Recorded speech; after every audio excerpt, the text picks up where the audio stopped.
So this is my audience. I have 3 adults here today, and I'm going to hand over to my cameraman. My name is Kelsey Conley, and I'm a UC student.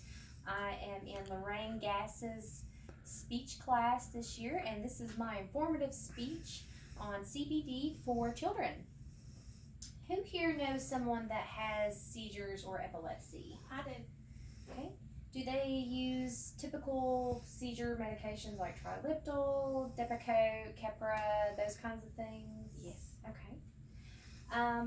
As a CMA, a certified medical assistant in neurology, I see the effects of uncontrolled seizures on the human body daily.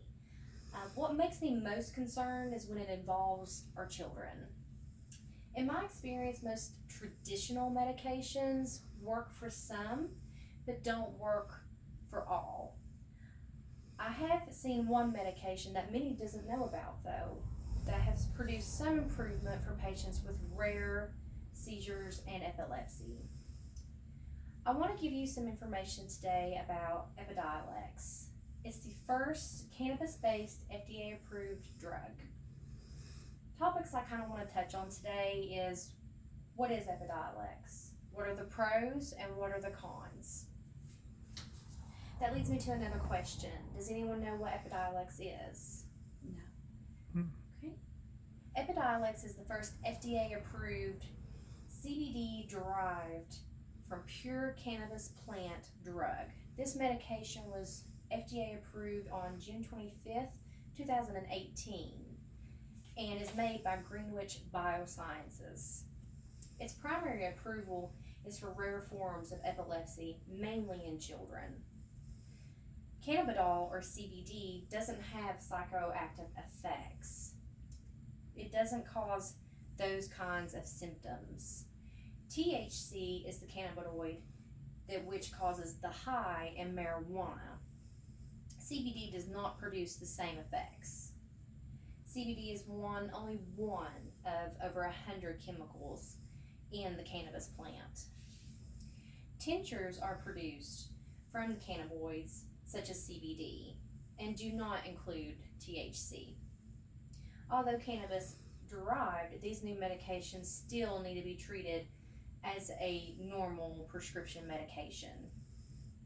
Many patients are reluctant to try CBD medications because of the relation to marijuana. According to the Epilepsy Foundation, in controlled trials published in the 2017 May Journal of Medicine from New England Journal of Medicine, patients over a 6-month period saw a reduction in seizures with Epidiolex. Almost always in this trial, they were already established on a traditional epilepsy medication, arguing if Epidiolex could be used alone. More testing would be needed for that. Epidiolex was specifically approved for patients with rare epilepsy disorders, such as Lennox-Gastaut syndrome, tuberous sclerosis complex. Typically, these syndromes occur in children. Epidiolex has also been FDA approved for children as young as 1 year old. When this groundbreaking CBD medication was approved in 2019, the DEA classed it as a Schedule 5 drug. This means the drug is controlled, and a MD would have to provide a DEA number to prescribe it. Up until April 6, 2020, which is this year. The DEA descheduled Epidiolex, making the drug easier to obtain. The medication is available only in liquid form, which is optimal for children and for adolescents. It's easy to take and it's easy for guardians to administer, even for those with feeding tubes. With all the good, we also have to mention the risks and the side effects. Epidiolex has brought medicine into the 21st century. However, it is still new and side effects are always possible with any drug. Most common side effects, according to Epidiolex.com, is increased liver enzymes, weakness, nausea, vomiting, and fatigue. In my own clinic, I've seen some of these complaints and heard them from patients. They usually are very far and few in between and usually resolve in time. No, and I want to note, and just a side note here, I'm not a medical doctor, so if you please don't stop or start a medication or ignore a side effect without speaking to your provider first. The last con, I believe, is the most important, and that is availability. One of my job duties as a medical assistant is medication prior authorizations. And I can say that Epidiolex is one of my hardest to get through insurances.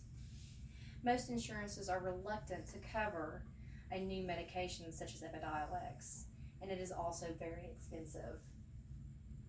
This creates a barrier for patients who don't quite meet the criteria. As you can see, patients with rare seizures and seizure disorder have better options now. I hope that my presentation has been interesting to you, but also informative. Reducing the stigma of cannabis in medicine starts with us. Thank you.